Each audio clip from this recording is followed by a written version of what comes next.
দেশ জুড়ে জ্বালানি তেলের সংকট ক্রমেই তীব্র হচ্ছে। রাজধানী থেকে জেলা সবখানেই ভোগান্তিতে সাধারণ মানুষ। কোথাও দীর্ঘ লাইন, কোথাও আবার পাম্প বন্ধ।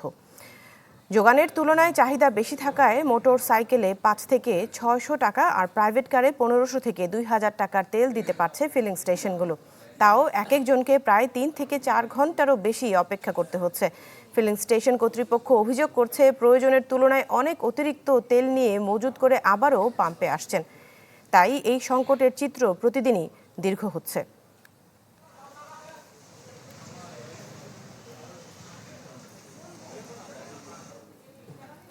দর্শক, জ্বালানি সংকটের তীব্রতা বাড়ছে। দীর্ঘ অপেক্ষার পরে অনেক ফিলিং স্টেশনে পাওয়া যাচ্ছে না তেল। এ বিষয়ে আরও জানাতে রাজধানীর তেজগাঁ এলাকা থেকে আশরাফুল আলম আকাশ আমাদের সাথে যুক্ত হচ্ছেন এবং সেই সাথে জামালপুর থেকে আমাদের সাথে যুক্ত হবেন আনোয়ার হোসেন মিন্টু। আমরা আকাশের কাছ থেকে একটু জানতে চাইবো যে আকাশ, আমরা প্রতিনিয়তই দেখছি যে এই লাইন দীর্ঘ হচ্ছে। তেলের নিতে আসার যে লোকজন যারা আসছেন তারা অভিযোগের উপর অভিযোগ করে যাচ্ছেন। আজকে কি অবস্থা? আসলে পরিস্থিতি তো দিন দিনই খারাপের দিকে যাচ্ছে। আপনি কেমন দেখছেন বলবেন?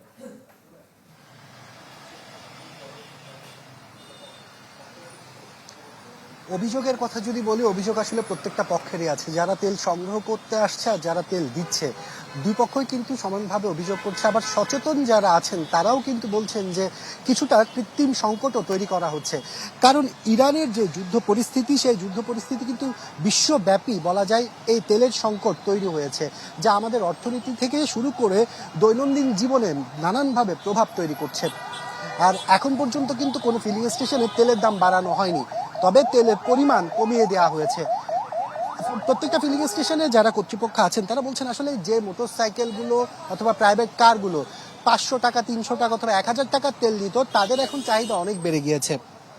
তারা নিজেরা উদ্বেগের মধ্যে আছেন। দীর্ঘ লাইন ধরে এসে যখন তারা তেল চান, তারা সবাই চান আসলে যত বেশি তেল দিতে পারে, কিন্তু দিন শেষে সেটি হয়ে উঠছে না। চিত্রটা আমরা ভিন্ন দেখছি। এখন কিন্তু প্রত্যেকটা ফিলিং স্টেশনে ৫০০ টাকা অথবা ৬০০ টাকার মধ্যে মোটর সাইকেলে আর প্রাইভেট কারগুলোতে ১৫০০ থেকে ২০০০ আর বড় গাড়িগুলোতে ৩০০০ টাকার তেল দিয়েই কিন্তু সীমাবদ্ধ রাখা হচ্ছে। আপনি দেখতে পাচ্ছেন এই চিত্রটা আসলে প্রত্যেকটা ফিলিং স্টেশনের, যেখানে আসলে তেল দেওয়া হচ্ছে সেখানেই ঘন্টার পর ঘন্টা কিন্তু লাইন ধরে এই তেলটি সংগ্রহ করতে হচ্ছে এই তীব্র গরমের মধ্যে।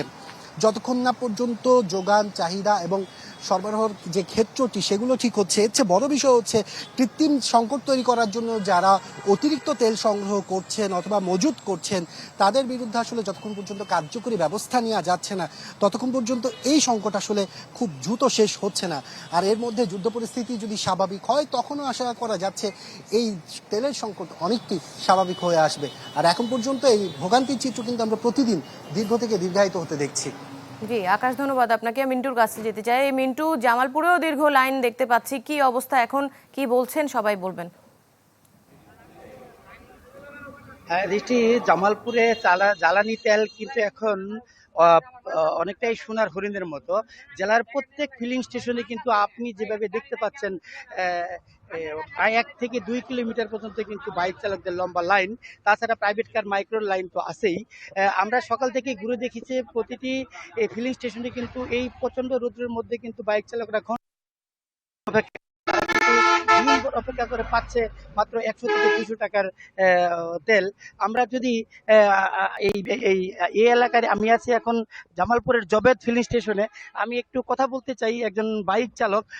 আপনি কতক্ষণ পর্যন্ত এখানে অপেক্ষা করতেছেন? এবং আমি প্রায় ৪ ঘন্টা যাবত এখানে লাইনে আছি এবং এখন পাম্পের কাছে গিয়ে যেতে গেলে আরো মনে হয় আমার ১ ঘন্টা সময় লাগবে, প্রায় ৫ ঘন্টা প্রায় সময় লাগতেছে।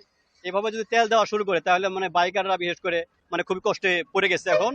বিশেষ করে যারা মার্কেটিং করে তাদের জন্য আরো বেশি সমস্যা। আমি একজন একটা কামিল মাদ্রাসার সহকারী অধ্যাপক। আমার প্রতিদিন আসা সম্ভব নয়। এই জায়গায় তেল দিচ্ছে হলো ২০০ টাকার, যেখানে ১.৫ লিটার তেল দিয়ে হয়তো একদিনে আমার শেষ হয়ে যাবে। এই ভোগান্তি এখন একেবারে সারা বাংলাদেশে চলছে। জামালপুরে প্রত্যেকটা স্টেশনে যদি প্রত্যেকদিন তেল দিত তাহলে মনে হয় এই ভোগান্তিটা দূর হয়ে যেত ইনশাল্লাহ। ধন্যবাদ। আপনি যেমনটি শুনছিলেন দৃষ্টি, যে এই যে জামালপুরের প্রতিটি স্টেশনেই কিন্তু একই অবস্থা। আর ডিপো থেকে তাদেরকে নাকি সরবরাহ করা হচ্ছে না বা কম সরবরাহ করা হচ্ছে। আগে ফিলিং স্টেশন মালিকরা যেমনটি বলেছেন যে আগে প্রায় প্রতিদিনই তারা ডিপো থেকে কিন্তু জ্বালানি তেল পেতেন, এখন সপ্তাহে ১ থেকে ২ দিন তারা কিন্তু তেল পাচ্ছেন। আবার এই জ্বালানি তেল বিতরণ নিয়েও কিন্তু ফিলিং স্টেশন মালিকদের বিরুদ্ধে নানা অভিযোগ রয়েছে। তারা কখন এই ফিলিং স্টেশন ওপেন করছে বা খুলছে, কখন বন্ধ করছে তার খবর কিন্তু সাধারণ গ্রাহকরা জানে না স্থানীয় প্রশাসনও। তবে জেলা প্রশাসক ইউসুফ আলী যেমনটি বলেছেন যে এইসব তেল বিতরণের সুষ্ঠু তদারকির জন্য প্রতিটি ফিলিং স্টেশনে নিয়োগ করা হয়েছে ত্যাগ বিচার, তারা সার্বক্ষণিক তদারকি করছেন তেল বিতরণের বিষয়টি। দৃষ্টি।